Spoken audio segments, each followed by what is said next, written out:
Carolyn, I hope you can hear me. This video is for you. It's a YouTube video in my response to your letters of September 14th. I would have responded earlier, but I kind of got tied up with the Buckeye Police Department. I had to go down to request a police video. I had to go back down to pick up the police video. And the reason that the police got involved out here last Saturday morning, or 2 weeks ago Saturday morning, is because unlike Hal Golightly, who, if he would have been here, if I would have called him and said there's an obstruction in a public walkway in our neighborhood, Hal Golightly would have been here 10 minutes later in his little yellow truck. I asked you, did he have permission to put those there? And you said, no, he didn't.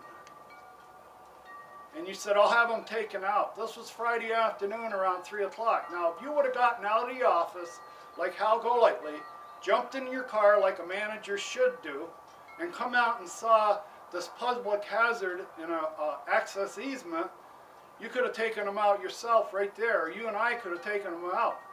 You didn't do that. I woke up Saturday morning and here's 2 pieces of old rusty rebar stuck in an easement tract that's been used all summer long by the people who live here during the summer. And I reported to you that somebody that doesn't live here during the summer, who's only here occasionally, showed up, saw one golf cart and put these rods in the middle of the tract, and you did nothing. That's why the police got involved. That's why I have an hour and 47-minute dialogue of me telling the police everything that happened here, my arrest, what happened, how the place was constructed, how Tract A has been used. It's all there on the video. I've got it. I've also got Mr. Veskerna's testimony to the police on the video. Someday that video will be sent to you, and you're going to see on the video where Mr. Veskerna told the policeman that I was the person who drove my golf cart and killed a bird. I killed a bird. I threw rocks in his yard. Then he told the policeman I beat up a 90-year-old man once, and that I spent 4 hours a day walking around his house peeking in his windows. Now, I've got about 40 videos that are locked up on YouTube that can be released at any time. They can go general public anytime.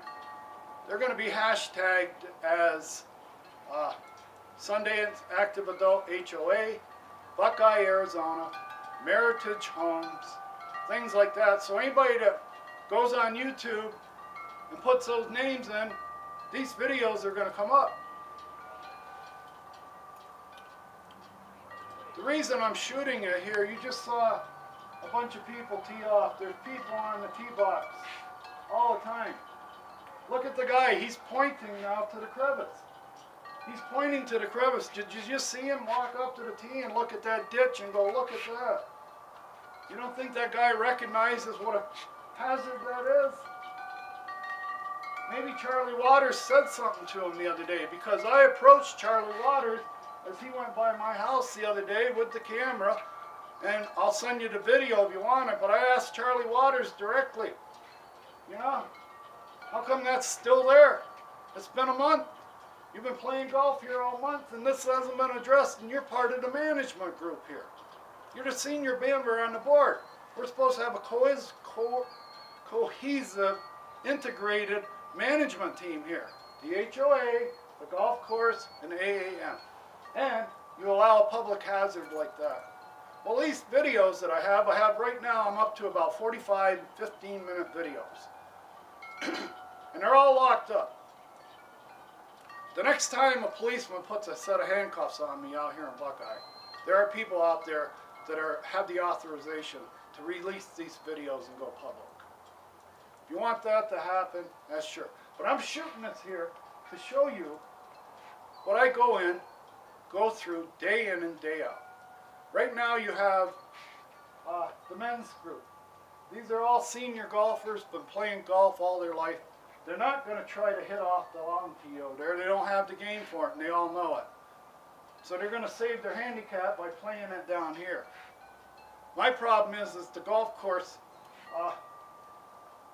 and the management group here has to understand is that you sell more and more and more greens fees each day. If you ever get to a point where you get up to 300 greens fees a day here, the frequency of golfers hitting golf balls off that tee, so in close proximity to these homes, not only my home, all the other homes all the way down to the tee are threatened by golfers on that tee box right now. Now you're going to probably watch a guy here have a pretty controlled swing. Probably he's been swinging the club 45 years. He's not my problem, or the problems of the homeowners that live along this line. The problem is when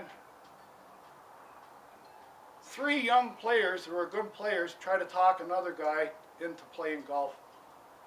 They try to get him interested in a game. The guy's never played golf in his life. And I want to let the people out there in YouTube land know that a golf shop doesn't care if this guy's ever held a golf club in his life. Does he have the greens fee? Yeah, let him loose. Let him loose on one of the tightest golf courses in the valley. If I had my way, there'd be a billboard on the front of the tee box, number 1 tee. Be a courtesy billboard where you inform the golfers that are about to play here, you're playing on one of the tightest golf courses in the valley. This is arena golf. We consider it impolite to not play accordingly. All right? Play the tee boxes at your skill level allows you to play. And the problem I have is when they're bringing out a brand new golfer that's never played before, and the guy's a gorilla. He's a 21-year-old gorilla. He's 6'3", he's 225 pounds. Never hit a golf ball before in his life. Never stepped on a golf course in his life. He's out here trying to kill the ball. All right? How vulnerable do you think I feel watching this guy make his warm-up swings? And the people that with him, that brought him here, they never took him to the tee box. They never gave him a lesson. They don't teach him how to grip the club. And let me show you, before I close, this is his favorite move. This is a classic hole number 6 at Sundance move.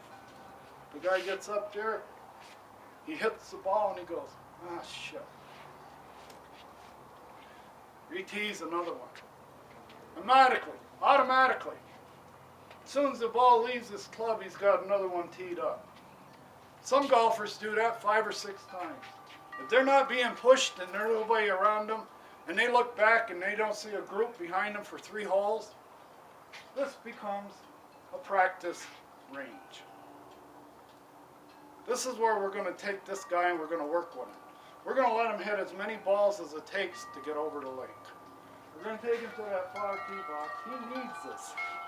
All right, he's got to learn how to get it over the lake here. So we're going to let him swing away until somebody comes up and pushes it off this tee box.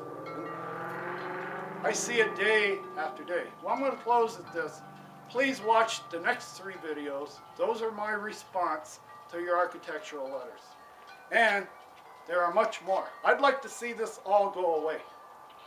And if I go to the mailbox and I've got fines and letters, then I've been making a lot of videos. I have a lot of time to do it. Since I've been arrested, I don't dare go anywhere or get in the car. And I don't invite people out here. I'm not on the road for a week with a group from back east introducing them to Arizona so that they can spend money at the Grand Canyon, they can spend money at Laughlin, they can spend money at the local casinos, they can play golf all week, all they want. No more. It'll never happen again.